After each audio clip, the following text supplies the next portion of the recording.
You're looking at a setup. Something feels off. The pattern is there technically, but you don't really believe in it.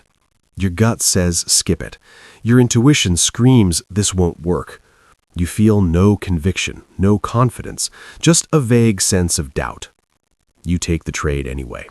Not because you suddenly believed in it, not because you found new evidence.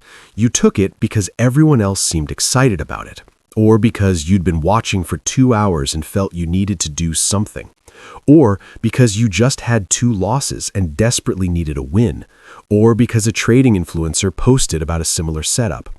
23 minutes later, you're stopped out. You lost $270 on a trade you never believed in. And sitting there watching the loss, you feel a specific kind of frustration that's worse than any normal loss. You knew this would fail. You didn't believe in it from the start, but you took it anyway. This pattern is destroying your trading account and your psychology. You're not losing money on your best ideas.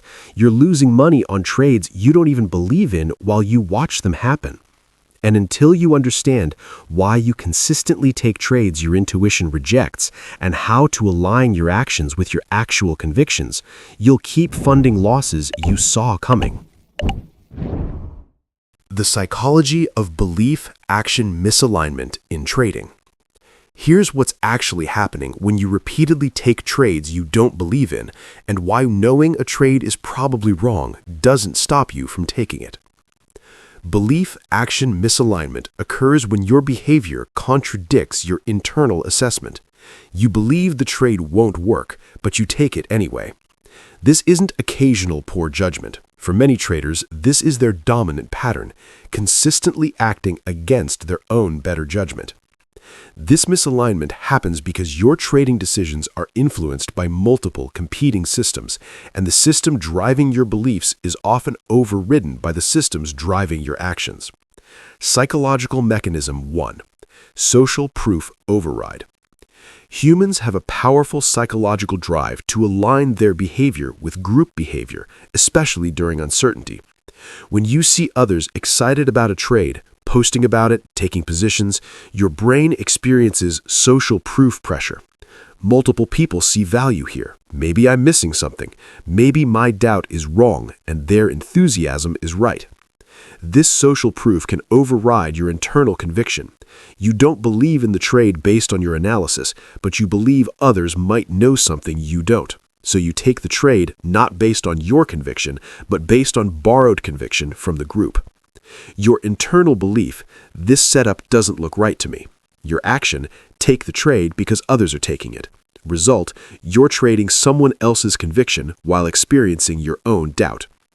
Psychological mechanism 2, activity bias and omission aversion. Your brain has a strong bias toward action over inaction, especially in uncertain situations. Psychologists call this the action bias, the tendency to believe that doing something is better than doing nothing, even when inaction would produce better outcomes. When you've been watching the market without trading, your brain experiences inaction as failure. Taking a trade you don't believe in feels better than taking no trade at all, because at least you're doing something. Your brain conflates activity with productivity and inaction with wasting opportunity. This is compounded by omission aversion, the tendency to regret actions that lead to bad outcomes less than inactions that lead to missed opportunities. Your brain fears regretting not taking the trade more than it fears losing money on a trade you doubted. Psychological mechanism 3. Doubt misinterpretation. Your brain often misinterprets healthy skepticism about a specific trade as general fear or self-sabotage. When you feel doubt about a trade, instead of recognizing it as legitimate analytical skepticism, you interpret it as psychological weakness.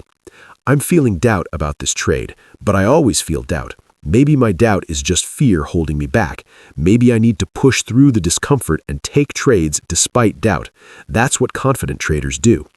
This misinterpretation leads you to override legitimate doubt, taking trades your analytical mind correctly identified as problematic while believing you're building discipline and courage.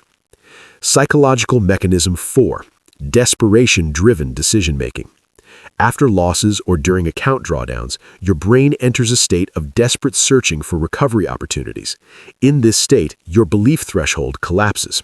Trades you would normally reject immediately start looking good enough because you need something, anything, to work. You don't genuinely believe in these desperation trades, but desperation overrides belief. You take trades hoping they work rather than believing they'll work, and hope is not a trading strategy. The 5 sources of belief-action misalignment. Different psychological forces drive you to take trades you don't believe in. Source 1. Peer pressure and social trading influence. You see a setup posted in your trading group with dozens of comments about how great it looks, or an influencer you respect mentions they're taking it, or your trading friends are discussing their positions. The social momentum around the trade creates pressure to participate. Your belief, I don't see what they see, this doesn't meet my criteria. The pressure, but they all see it. Multiple people can't all be wrong. I must be missing something. Your action, take the trade to avoid feeling left out or stupid for missing what everyone sees. Your internal dialogue, everyone seems bullish on this. The chat is full of excitement. Maybe I'm overthinking it. Maybe my analysis is too conservative. I should probably take this so I don't miss out on what everyone else is seeing. Source 2. Time investment justification. You've been watching charts for 3 hours. You've done analysis. You've tracked multiple stocks. Your brain demands justification for this time investment through trading activity. Your belief, none of these setups are really convincing today. The pressure, but I've spent all this time. I need something to show for it. Your action, take the least bad setup to convert your time into trading activity even though you don't believe in it. Your internal dialogue, I've been here all morning. I can't just sit here doing nothing. This setup isn't great, but it's something. At least I'll have taken a trade. At least the time won't be completely wasted. Source 3. Recovery desperation. You're down $450 today after 2 losses. Your account is hurting. Your emotions are elevated. You desperately need a win to feel better psychologically and financially. Your belief, this setup is marginal at best, probably won't work. The pressure, but I need to recover. I can't end the day this negative. I need something to work. Your action, take the marginal trade out of desperation, gambling that maybe you'll get lucky. Your internal dialogue, I know this isn't my best setup, but I'm down so much today. I need to make some of it back. Maybe this will work out. I need it to work out. I'm taking it. Source 4. FOMO after watching movement. You've been watching a stock. You didn't believe in the setup initially. Then it starts moving. Price is running. You're watching it happen without you. The movement triggers FOMO. Your belief, I didn't like this setup before. My analysis hasn't changed. The pressure, but it's working right now. It's moving without me. I'm missing it. Your action, chase the trade you didn't believe in because watching it move hurts more than your doubt about the setup.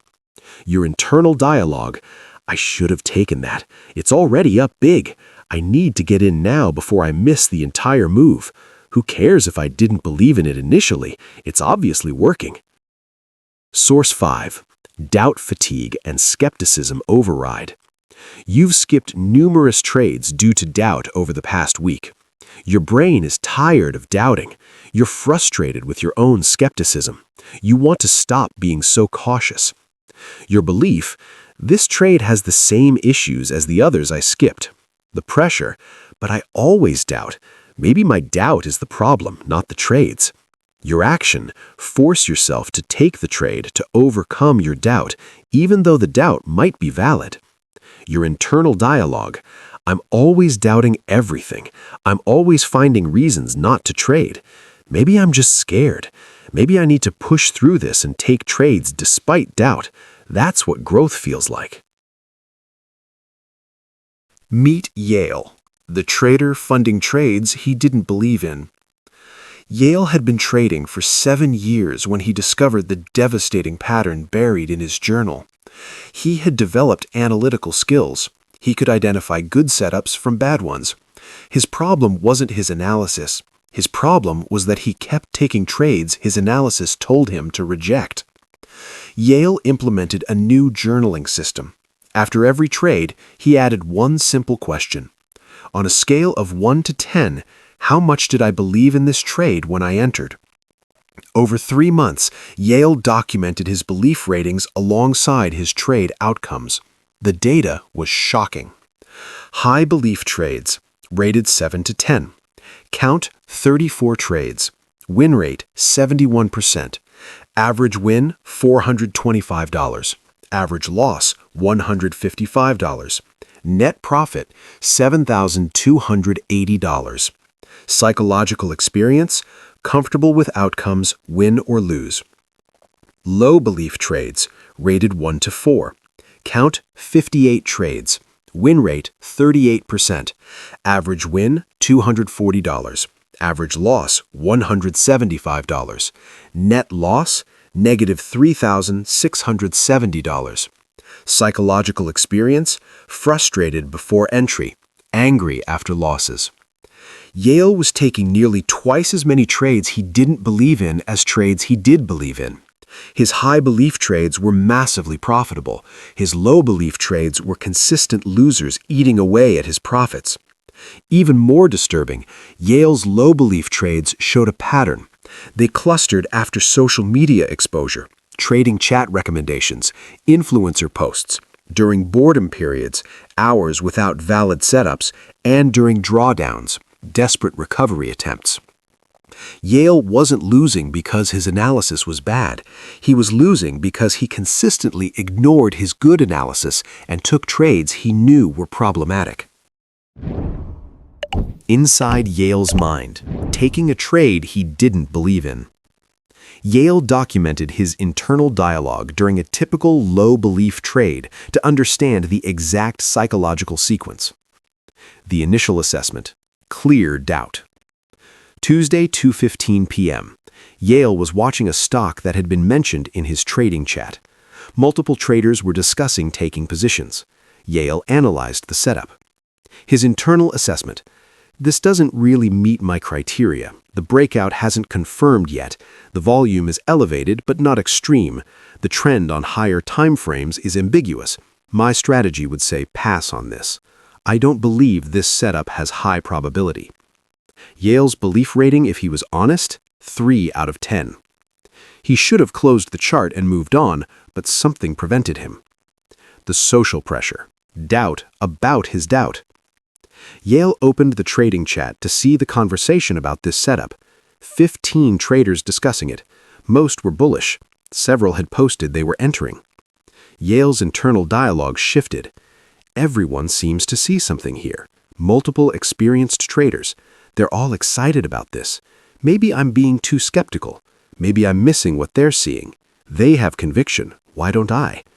This wasn't analytical reconsideration. This was social pressure creating doubt about his legitimate analytical doubt. If they're all taking it and it works, I'll feel stupid for sitting it out. Maybe my strict criteria are holding me back. Maybe I need to be more flexible. They seem confident. Maybe I should trust their read. The time investment pressure, justification seeking. Yale had been watching charts for 4 hours that day. He'd identified several setups, but none met his full criteria. He'd taken 0 trades. His brain was pressuring him for productivity. 4 hours, nothing. That's not really trading, that's just watching. I need to have something to show for this time. This setup isn't perfect, but it's the best thing I've seen all day. At least taking this means I'm actively trading, not just passively watching. Yale's rational brain tried to intervene. Rational time spent watching is fine if no valid setups appear. Taking a trade just to justify time is bad strategy. But the pressure was building. You can't spend every session doing nothing. That's not sustainable. That's not how you make money. You need to find tradable opportunities. The rationalization construction, making it seem reasonable. Yale started constructing rationalizations to convert his genuine 3 out of 10 belief into a false 6 out of 10 belief through rationalization. Maybe the breakout confirmation I'm waiting for is too conservative. Maybe entering before complete confirmation is actually strategic positioning. Maybe volume doesn't need to be extreme, just above average. Maybe the higher time frame trend ambiguity is actually neutral rather than negative. These weren't genuine analytical revisions. Yale was retrofitting his analysis to support an action his social pressure and time pressure systems had already decided on. This is probably a 6 out of 10 setup if I'm being fair. That's reasonable. That's tradable. I'm not taking a terrible trade. I'm taking a reasonable trade that others also see value in. Yale had just inflated his genuine 3 out of 10 belief into a false 6 out of 10 belief through rationalization. The entry, action despite doubt. Yale entered the trade. Entry 38.45, stop 38.05, target 39.55. The moment he clicked, Yale felt not conviction but anxiety mixed with relief. Anxiety because he knew he didn't really believe in this. Relief because he'd resolved the social pressure and time pressure through action. His internal dialogue immediately after entry. Okay, I'm in. It's done. Maybe this will work out. Please work out. I need this to be one of the times where my skepticism was wrong and the group was right. Notice, Yale was hoping and praying, not believing and trusting. That's the signature of a low belief trade. The loss. Predictable outcome. The trade failed within 18 minutes. Price reversed, hit his stop at 38.05. Yale lost $160. But the emotional pain wasn't from the financial loss.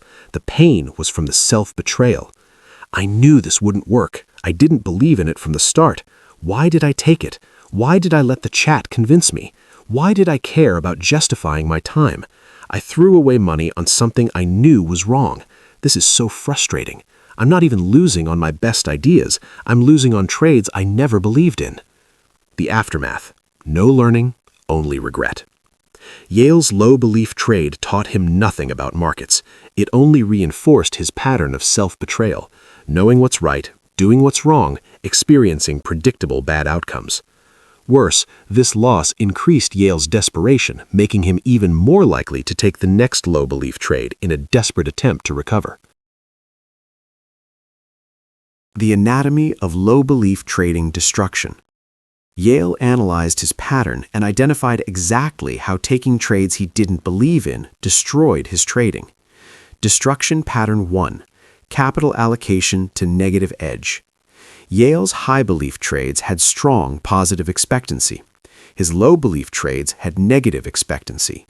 Every dollar he allocated to low belief trades was capital removed from high belief trading opportunities. If Yale had simply not taken the 58 low belief trades, his 3-month result would have been plus $7,280 instead of plus $3,610.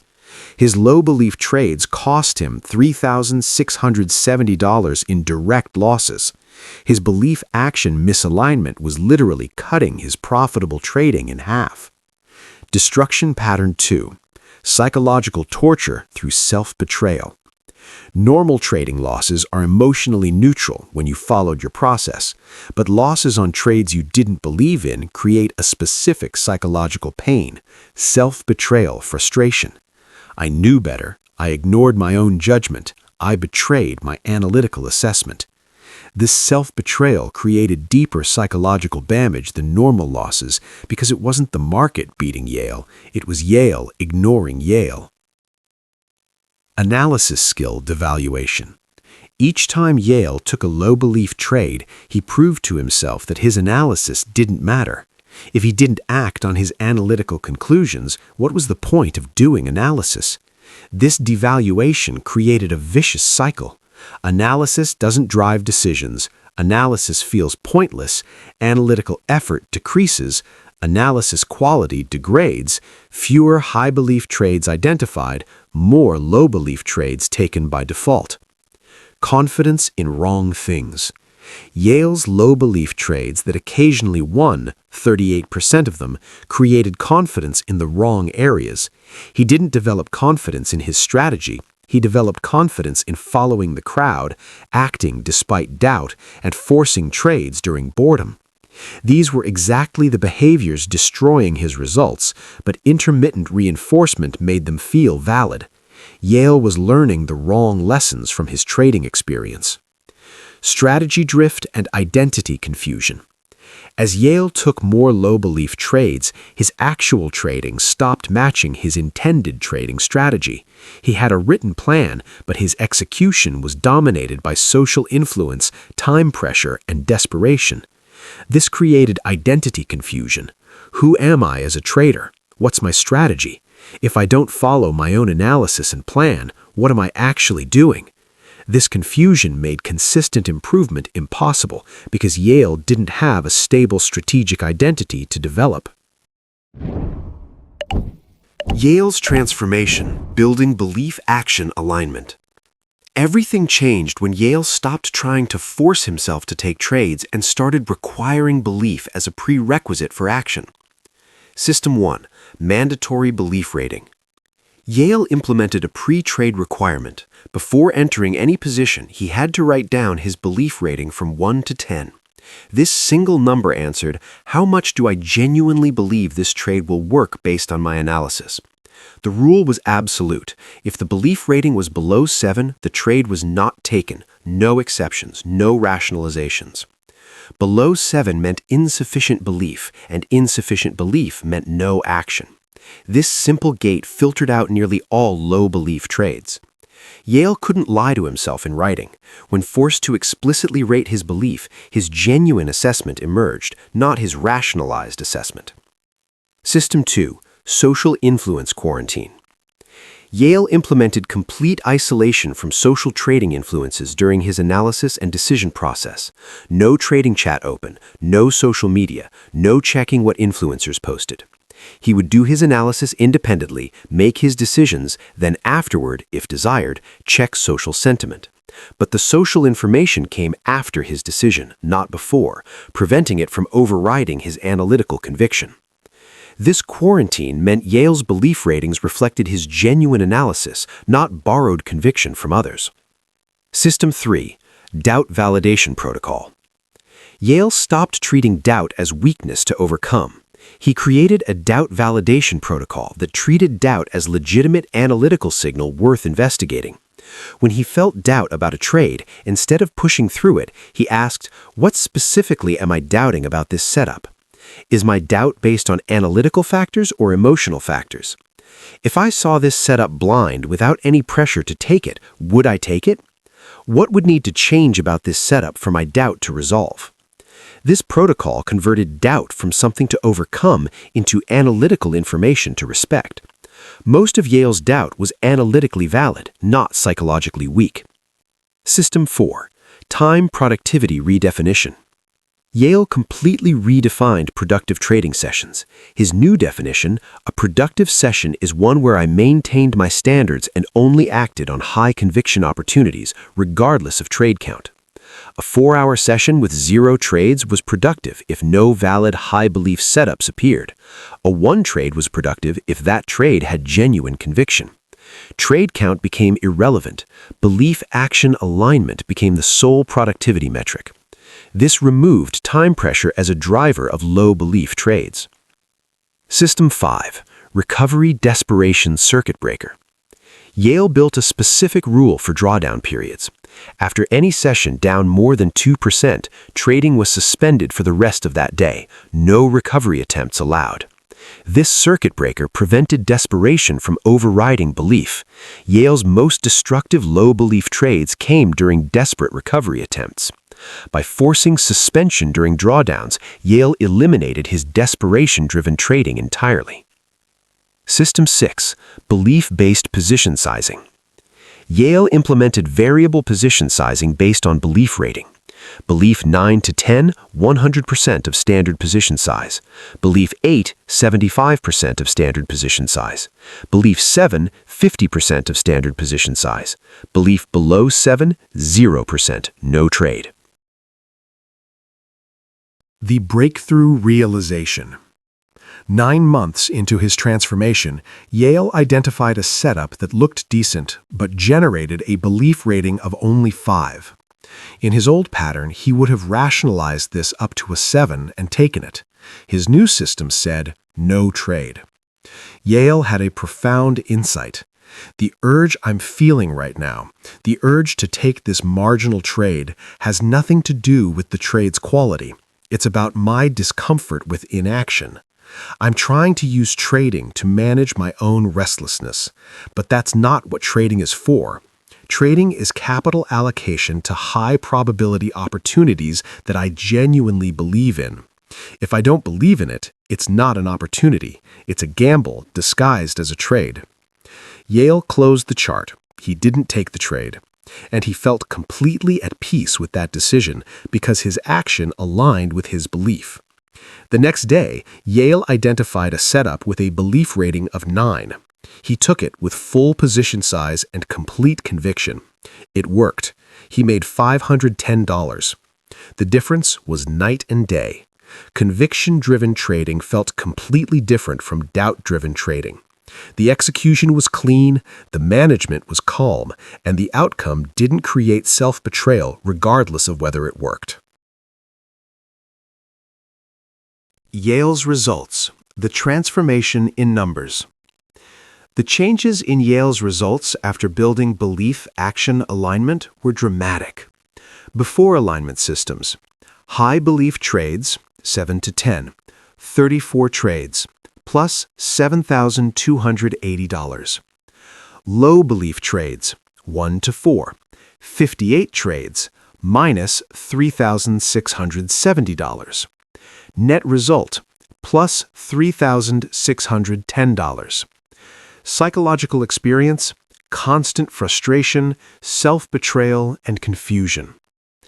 After alignment systems, high belief trades, 7 to 10, 67 trades, plus $14,230. Low belief trades, 1 to 4, 3 trades, minus $185, mistakes that slipped through. Net result, plus $14,045. Trade count nearly same, 92 before versus 70 after. Psychological experience, calm, aligned, and confident. Yale wasn't taking fewer trades, he was taking better trades, trades he actually believed in. His capital was no longer being wasted on low belief opportunities. Every trade received his genuine conviction, and his results exploded. How to stop taking trades you don't believe in. Your action plan. If you recognize this pattern in your trading, here's your systematic approach. Step 1. Implement belief rating system.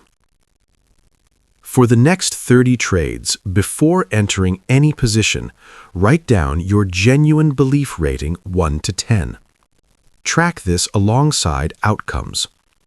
Identify your belief threshold where trades become profitable versus unprofitable. Step 2. Set your belief floor. Based on your data, establish minimum belief rating required for trade entry.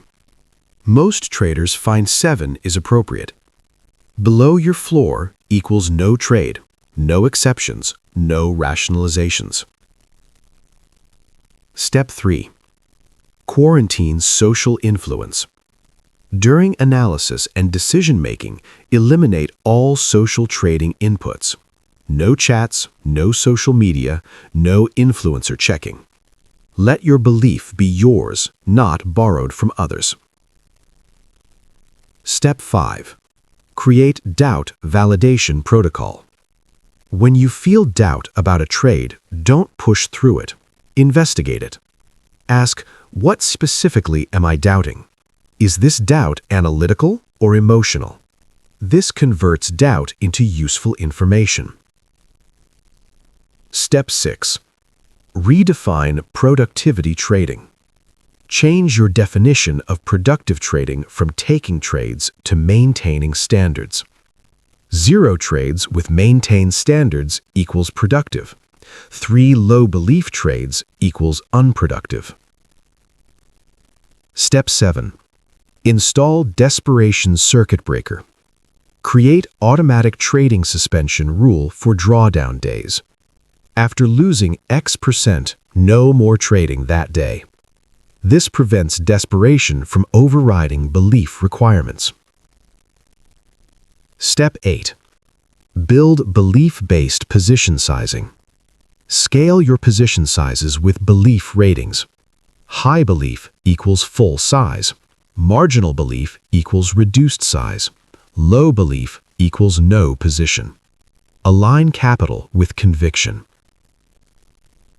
Step 9. Track alignment progress. Weekly, calculate your belief action alignment score. What percentage of your trades met your belief floor requirement? Target 90% plus alignment. If below, your systems need strengthening. The fundamental truth about belief and trading. Here's what Yale ultimately learned. Trading without belief is gambling. When you take trades you don't believe in, you're not executing strategy. You're hoping for lucky outcomes while knowing you shouldn't be in the position. Your analytical mind exists to assess trade quality. When you override your analysis due to social pressure, time pressure, or desperation, you're sabotaging the very system that gives you edge. Your belief is your analytical mind's conclusion. Ignoring it is choosing chaos over strategy. The trades you don't believe in will almost always lose, and when they do, they create double damage: financial loss plus psychological self-betrayal. The pain of these losses is more intense because you knew better and did it anyway. Stop taking trades you don't believe in. Start requiring genuine conviction as a prerequisite for capital allocation. Stop letting social influence override your analysis. Start trusting your analytical conclusions enough to act only when belief is present.